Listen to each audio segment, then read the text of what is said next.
오늘 우리에게 주시는 하나님의 말씀은 누가복음 23장 33절에서 37절까지의 말씀입니다. 다 같이 한 목소리로 합독하겠습니다. 해골이라 하는 곳에 이르러 거기서 예수를 십자가에 못 박고 두 행악자도 그렇게 하니 하나는 우편에 하나는 좌편에 있더라. 이에 예수께서 가라사대 아버지여 저희를 사하여 주옵소서. 자기의 하는 것을 알지 못함이니이다 하시더라. 저희가 그의 옷을 나러 제비 뽑을새 백성은 서서 구경하며 관원들도 비웃어 가로되 저가 남을 구원하였으니 만일 하나님의 택하신 자 그리스도여든 자기도 구원할지어다 하고 군병들도 희롱하면서 나와 신포도주를 주며 가로되 네가 만일 유대인의 왕이여든 네가 너를 구원하라 하더라. 아멘.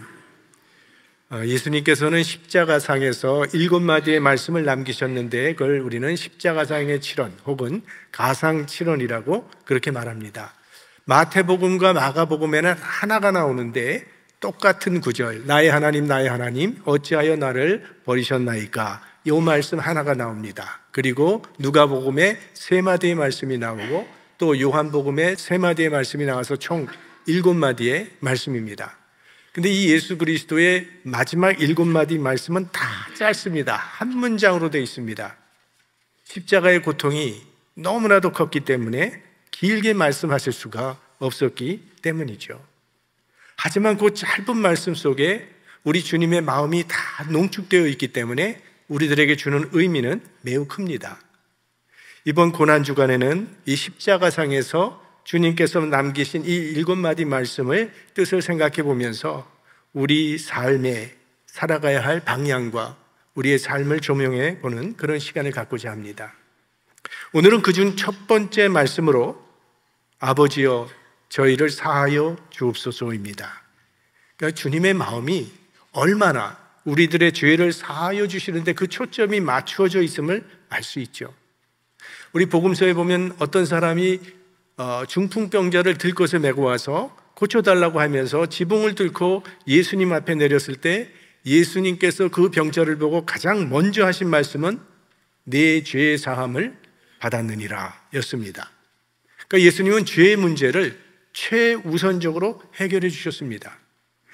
물론 일어나 걷는 것도 중요하지만 이 죄 사함 받는 일이 더 중요하기 때문이죠. 죄 사함 받지 않고 병만 낫게 되면 어떤 일이 생기겠습니까? 죄인이 일어나서 걷게 되면 더 빨리, 더 많이 죄를 짓게 될 뿐입니다. 사람들은 마음의 평안을 얻고 싶어서 또는 복을 받고 싶어서 교회에 옵니다. 그러나 막상 교회에 나와보면 그런 말보다는 회개하라는 말을 더 많이 듣게 됩니다. 하나님의 관심이 이 죄 사함에 있기 때문이죠. 죄가 인간의 근본 문제이기 때문입니다. 우리 인간이 가지고 있는 여러 가지 문제들, 그거는 교육의 문제도 경제의 문제도 정치의 문제도 아니라는 거예요. 그런 것들은 문제들의 증상일 뿐입니다. 인간이 가지고 있는 모든 문제의 근본적인 원인은 죄에서부터 시작되었습니다. 그래서 죄사함 받는 것이 가장 중요한 문제요, 최우선적인 문제입니다. 우리 하나님께서 우리에게 주시는 많은 은총 중에서도 최고의 축복은 죄사함의 은총인 줄 믿습니다. 예수 그리스도께서 세상에 오신 목적이 예수 그리스도라고, 예수님이라고 하는 그 이름 속에 그대로 나타나 있습니다. 마태복음 1장 21절 말씀 함께 보겠습니다. 아들을 낳으리니 이름을 예수라 하라. 이는 그가 자기 백성을 저희 죄에서 구원할 자이심이라 하니라. 그러니까 예수님은 인간의 죄를 사하시기 위하여 이 땅에 오셨습니다. 그게 우리 예수 그리스도의 사역의 핵심입니다. 그래서 예수님은 가는 곳마다 용서의 복음을 전하셨고 용서하며 사셨고 오늘 십자가에 달린 그 마지막 순간에도 저희들의 죄를 사하여 달라고 기도하고 계신 것입니다. 이렇게 예수님께서 죄인들을 위하여 기도하실 것이라는 말은 구약 성경에 이미 예언이 되어 있습니다. 이사야서에 이런 말씀이 나오죠. 함께 봅니다. 그가 자기 영혼을 버려 사망에 이르게 하며 범죄자 중 하나로 헤아림을 받았음이니라. 그러나 그가 많은 사람의 죄를 담당하며 범죄자를 위하여 기도하였느니라. 이건 예수님에 관한 예언의 말씀인데, 여기 보면 범죄자 중 하나로 헤아림을 받았다고 하셨습니다. 그대로 예수님의 십자가 양옆에는 범죄자들이 못 박혔고, 예수 그리스도는 마치 그 범죄자들을 다스리는 두목처럼 그 중앙에 못 박히셨습니다. 또 범죄자를 위하여 기도하셨다고 하셨는데, 이 예언처럼 지금 예수님께서는 십자가상에서 저희를 사하여 달라고 범죄자들을 위하여 기도를 드리고 계신 것입니다. 그러면 예수 그리스도께서 저희를 사하여 달라고 기도하신 그 범죄자들은 도대체 누굽니까? 물론 그 안에는 로마 군병도 있었겠고, 제사장들도 있었겠고, 다른 종교 지도자들, 군중들도 있었겠지만 그 안에는 우리 자신들도 들어있음을 우리는 잊어서는 안 될 것입니다. 사실은 어떻게 보면 우리가 그들보다 더 나쁘죠. 왜냐하면 예수님을 십자가에 못 박았던 사람들은 예수님이 하나님의 아들인 줄 몰랐기 때문입니다. 그래서 오늘 예수님의 기도를 보면 저들이 자기의 하는 일을 알지 못함이니이다 라고 기도하시지 않습니까? 그러나 우리는 알면서도 죄를 짓고 살아가고 있지요. 우리가 주일마다 기도할 때 지난 한 주간 동안도 하나님의 뜻대로 살지 못한 죄를 용서하여 주십시오 라고 기도를 하는데, 주님의 뜻대로 살지 못했다고 하는 그 말은 주님의 뜻은 알지만 그렇게 살지 못했다는 그런 말 아닙니까? 그러니까 그들보다 우리가 더 나쁜 죄인이라고 우리는 생각할 수 있습니다. 그러면 이 죄의 문제를 우리가 어떻게 해결할 수 있겠습니까? 어떤 사람이 많은 사람들에게 피해를 입히면서 자기는 큰 부자가 되었습니다. 그런데 세상을 오래 살다 보니까, 과거를 회상해 보니까 과거가 너무나 후회스러웠습니다. 내가 이렇게 사는 게 아니었는데. 그래서 그때부터 마음을 고쳐먹고 고아원을 돕고 또 가난한 사람 먹이고 또 장학금도 주면서 자선사업을 많이 했습니다. 자, 그러면 이렇게 좋은 일들을 많이 했으니까 그의 죄는 사하여 주는 것일까요? 좋은 일이긴 하지만 그것 때문에 속죄가 되는 것은 아닙니다. 다만 속죄의 뜻으로 하는 것 뿐이지요. 어떤 사람이 어떤 사람을 죽였습니다. 그래서 살인죄가 이 사람에게 덮여져서 이제 감옥에서 약 20년형을 살고 나왔습니다. 자, 그러면 20년형을 살고 나왔으면 그 사람의 죄는 없어지는 것입니까? 그것은 사회에서 정한 벌을 받은 것뿐이지 그 죄 자체가 없어지는 것은 아니죠. 그저 사회 구성원들 간에 20년 정도 하면 죄값 치렀다고 우리 인정하자라고 합의한 것뿐입니다. 그러니까 죄는 우리끼리 그냥 용서해 준다고 해서 없어지는 것이 아니에요. 죄는 하나님께서 사하여 주셔야만 해결될 수 있습니다. 왜냐하면 모든 죄는 궁극적으로 하나님께 지은 것이기 때문이에요. 아담과 하와가 선악과를 따먹은 것이 하나님을 거역하는 죄가 된 것처럼 인간이 짓는 모든 죄는 창조주 하나님의 질서를 어기는 것이기 때문입니다. 그래서 하나님의 아들 예수 그리스도께서 우리의 죄를 사하시기 위해서 십자가 위에서 대신 돌아가신 것이죠. 복음은 예수 그리스도께서 나를 대신하여 십자가를 지심으로 돌아가셨음을 믿음으로 죄사함 받고 구원받는다는 것이 복음입니다. 우리는 마틴 루터가 수도사 시절에 얼마나 죄에 대해서 죄책감을 많이 가지고 있었다는 것을 잘 들어서 알고 있습니다. 그는 하나님 앞에서 정말 의롭게 살기 위해서 자기의 죄를 철저하게 고백했던 사람입니다. 수도사가 무슨 그렇게 죄를 많이 지었겠습니까? 거의 마음의 죄를 하나님께 고백하는 그런 일들을 하는데, 그냥 일상에서 짓는 모든 죄들을 하나도 빼지 않고 하나님께 다 고백하려고 노력을 했습니다. 그러다 보니까 어떨 때는 6시간 동안 고해성사를 루터가 하고 마치고 나가니까 신부가 아이고 이제 됐구나 했는데 다시 돌아와서 빠뜨린 죄가 있다고 하면서 고해성사를 이어갔다는 거예요. 그러니까 마틴 루터의 고해성사를 듣는 신부가 참 괴롭고 힘들었습니다. 매일 하루에도 몇 번씩 고해성사를 하러 오니까 신부가 자기 일을 할 수가 없어서 루터야 제발 한꺼번에 모아서 가지고 오라고 그렇게 부탁했다고 하지 않습니까? 마틴 루터가 이 죄의 문제 때문에 참 고민하다가 하나님께 이렇게 기도를 했습니다. 하나님, 내 이 모든 죄를 어떻게 하여야 용서받을 수 있습니까? 죄 사함 받기를 원합니다 하면서 하나님께 엎드려서 기도하다가 루터가 잠에 들었는데 잠든 사이에 꿈을 꾸게 됩니다.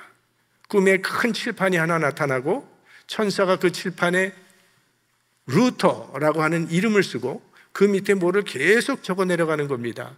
그래서 저게 뭔가 하고 자세히 들여다봤더니 자신이 저지른 죄를 전부 써내려가고 있습니다.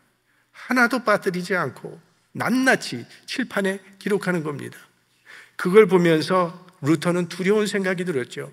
이렇게 많은 죄를 짓고 어떻게 내가 하나님의 진노를 피할 수 있으랴 하고 고통스러워하고 괴로워하고 있는데 어디선가 손이 하나 나타나더라는 겁니다.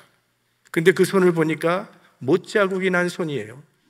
그리고 그 못자국 난 손에서 피가 떨어지는데 그 피가 칠판에 떨어지자 천사가 썼던 글자가 모두 지워지더라는 겁니다. 그때 루터가 예수 그리스도의 피, 나를 죄와 사망에서 구원해 주실 분은 오직 예수 그리스도의 십자가밖에 없습니다 라고 외쳤답니다. 예수 그리스도의 피가 우리의 죄를 사하는 능력이 되는 줄 믿습니다. 죄 사함은요 십자가의 공로밖에는 불가능합니다. 그거 외에는 가능한 게 없습니다. 그래서 우리 죄를 주님께 자백하기만 하면 우리는 사배의 은총을 받을 수 있는 그런 은혜를 우리가 받은 거죠. 요한일서 1장 9절 함께 보겠습니다. 만일 우리가 우리 죄를 자백하면 저는 미쁘시고 의로우사 우리 죄를 사하시며 모든 불의에서 우리를 깨끗게 하실 것이요. 우리 모두 이러한 죄사함의 은총을 받게 되기를 바랍니다. 그리고 그 죄사함의 은총을 누릴 수 있게 되기도 바랍니다. 주님께서 우리의 죄를 사하셨다고 하는데도 내 마음이 계속 위축되고 나는 아직 죄인이지 나 같은 사람이 용서받을 수 있을까? 이래서는 안 된다는 거죠. 하나님께서 용서해 주셨다고 하면 이제 그 죄에서 해방되었다고 우리는 믿어야 합니다. 죄가 용서되고 안 되고가 누구에게 달린 겁니까? 우리에게 달린 겁니까? 하나님께 달린 겁니까? 하나님께 달린 거죠. 용서하시는 분은 하나님이시니까 하나님께서 내 죄를 사했다 그러면 내가 죄인이라고 느껴져도 용서받았다고 믿고 살아가는 겁니다. 죄인인데 난 죄인이 아니라고 우기는 것도 잘못된 것이지만 죄를 용서받았다고 하는데도 난 죄인이라고 하면서 죄책감에 사로잡히는 그것도 잘못입니다. 그저 하나님의 자비와 은혜를 감사하면서 우리 주님께서 주시는 이 죄사함의 은총을 누리실 수 있기를 바랍니다. 그리고 이제 우리가 죄사함을 받았다면 반드시 해야 할 일이 있는데 우리들도 용서하는 삶을 살아야 합니다. 에베소서 4장 말씀 함께 보겠습니다. 서로 인자하게 하며 불쌍히 여기며 서로 용서하기를 하나님이 그리스도 안에서 너희를 용서하심과 같이 하라. 하나님이 우리를 용서하신 것처럼 우리들도 형제자매를 용서하라고 말씀하고 계십니다. 우리 성경에 빚진 종의 비유를 주님께서 주시지 않았습니까? 임금에게 10,000달란트를 빚을 진 어떤 종이 있었는데 10,000,000달란트라고 하는 그 어마어마한 액수를 갚을 수가 없으니까 임금님께 애원하며 매달렸습니다. 그랬더니 임금님이 그를 불쌍히 여겨서 그의 모든 빚을 탕감해 주셨다는 이야기.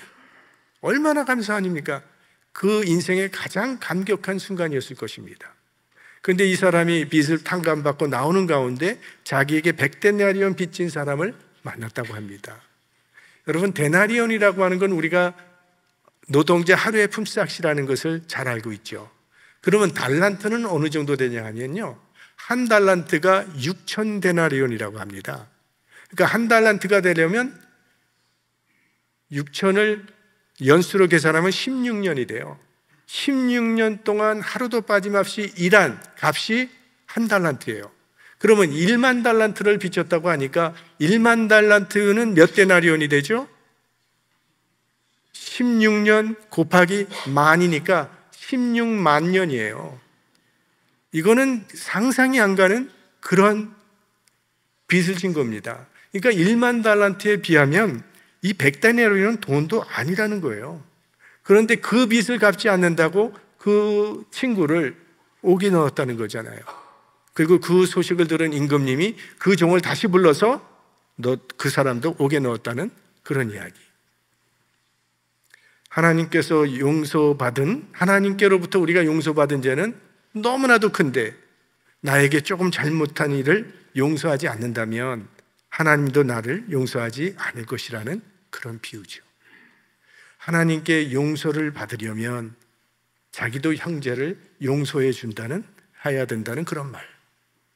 물론 내가 용서를 해 줌으로 하나님의 용서를 받는 것은 아니죠. 그것은 용서가 공로가 되는 것이지 은혜가 되는 건 아니니까. 다만 하나님께 용서받았으니까 우리들도 용서하며 사는 것이 마땅한 윤리라는 것을 우리에게 가르쳐 주는 것입니다.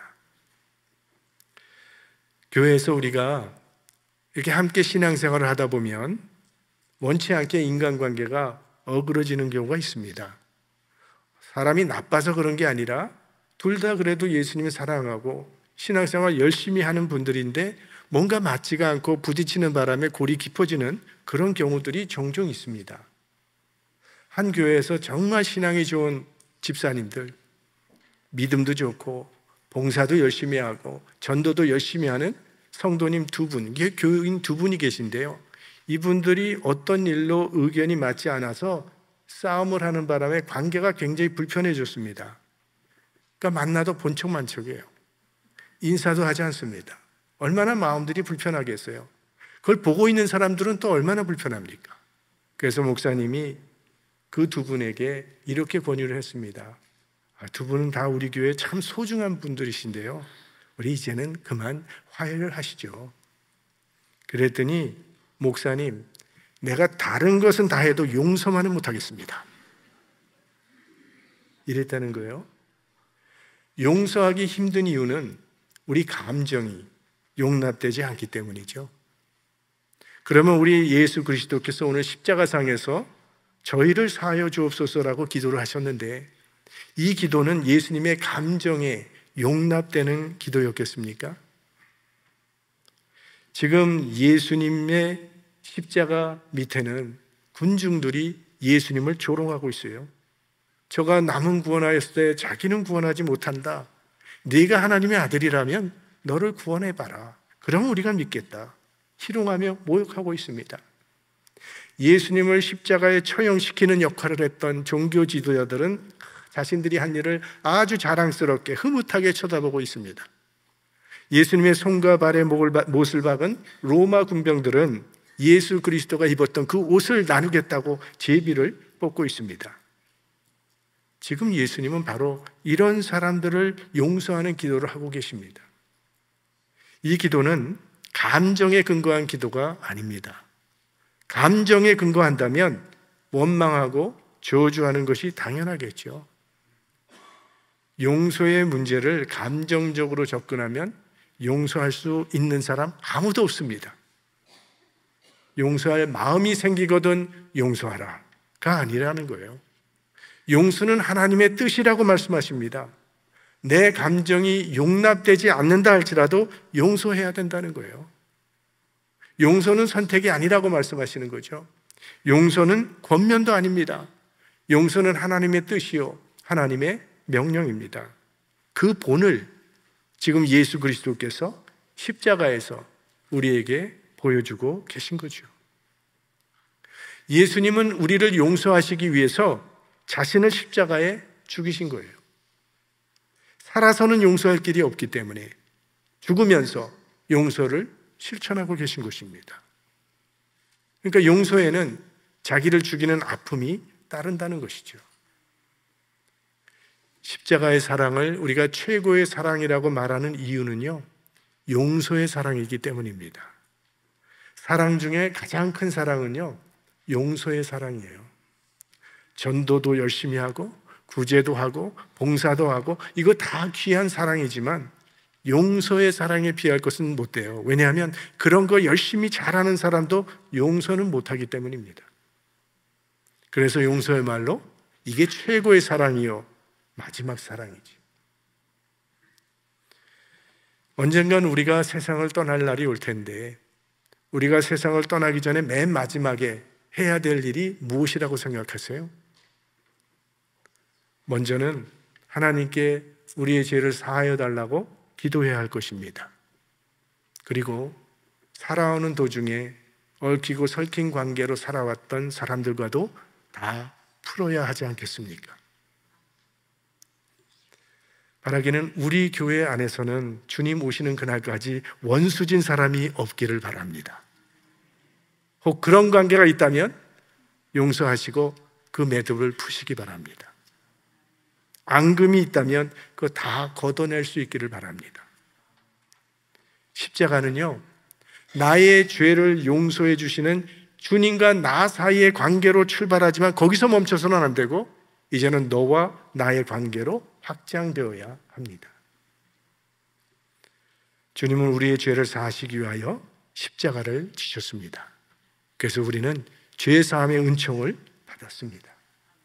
이제 그런 우리들에게 주님이 바라시는 것이 있다면 우리들도 서로를 용서하는 것이죠. 용서하기가 대단히 힘들고 내가 죽어야 하는 일이고 내가 죽는 아픔이 있는 일이기 때문에 어려운 일이라는 것은 사실입니다. 우리 주님께서 십자가에서 보여주신 용서의 사랑을 우리들도 실천할 수 있기를 바랍니다. 서로 용서하고 또 용서를 빌면서 우리 예수 그리스도를 따라가는 진정한 예수 그리스도의 제자가 될 수 있기를 주님의 이름으로 축원합니다.